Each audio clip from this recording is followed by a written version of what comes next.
Ungabe unezinkinga empilweni ezothanda, emsebenzini, ibhizinisi noma inhlanhla ivalekile, unenkinga imali noma esithwala, lahlekelwe imoto noma imfuyo, khululeka-ke, ukhona umkhulu ukhehlekhehle, umelaphi wesintu othembekile nowaziwayo. Ubuyisa imfuyo elahlekile, vula izinhlanhla, asusa ibhadi, futhi asize ngezinkinga zempilo. Xhumana naye kule nambolo 081 493 1276 081 493 1276. Khulu khehlekhehle, lapho abanye behluleka ikhona la siqala khona.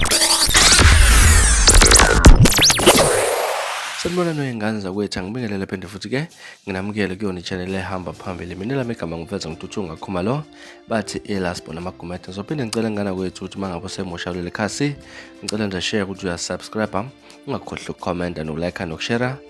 Okuyikhona okukhulu kunakho konke bese ngilandele ey'nkundleni zokuxhumana @mfeza_162 ku-Instagram, bese kuthi ku-Facebook @mfezekilasbo namagumede, bese kuthi ku-TikTok @mfezeko media. Wey'ngane zakwethu kuhlweni imbono mayelana nevidiyo etrendayo yomsakazo Ukhozi FM osengu-President of the Bhinqa Nation uNgizwe Mchunu, la kade bonakala khona eshaya omunye wabafethu abahlala emgwaqeni ngempama. Kule video la kubonakala khona wesilisa osemncane laphana ezihlanganisela indlela yokucela imali laphana zenza umuntu okhubazekile ke laphana uNgizwe Mchunu wasekhipha u20 wasemncanca ukuthi alule isandla laphana uzomfenzela kube 100 rand laphana ke wabe sesilula. Uthemba wasesilula ke uNgizwe Mchunu wabe semforsekise ke laphana ke wasemvalelisana ngempama laphana washaya imoto wachitha. Ngathi kwethu kuhlweni imbona abantu bagxeka isenzo salaphana sikakhe uNgizwe Mchunu. Abanye impela bavuma ukuthi ke uwenze kahle. Mina ngazwe ingane zakwethu ukuthi namhlanje kuthina kwakho ukuphawula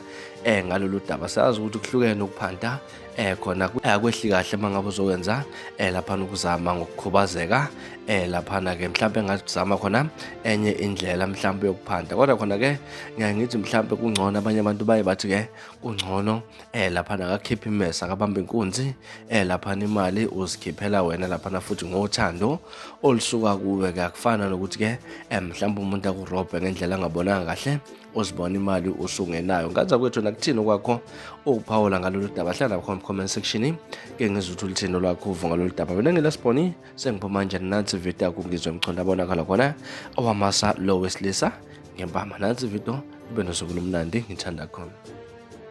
Awuqonda ngizokunikwana isandla. Qonda isandla nje. Hawu inkunzi. Hawu inkunzi. Hayi khona kithi usebenza kampela. Hawu inkunzi. Hawu inkunzi. Hayi. Namasimbo wenzayo. Hawu inkunzi. Usumkanyoka.